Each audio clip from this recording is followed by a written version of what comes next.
আসসালামু আলাইকুম বন্ধুরা, আসলাম এটা নতুন লাগানোর জন্য। আরবিতে এটাকে আবদাত বলা হয়। এটা নতুন লাগানো হবে।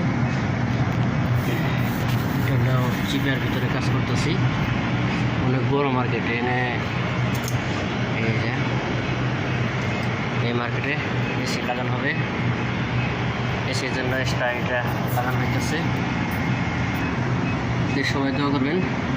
আমি ভিডিওটা ভালোভাবে করতে পারতেছি না, চিপের ভিতরে কাজ করতেছি তো এখন আমি মোবাইল রাখার কোনো পাইতেছি না। লাগানোর পর ভিডিও করে দেখাচ্ছি। এই তো কেমন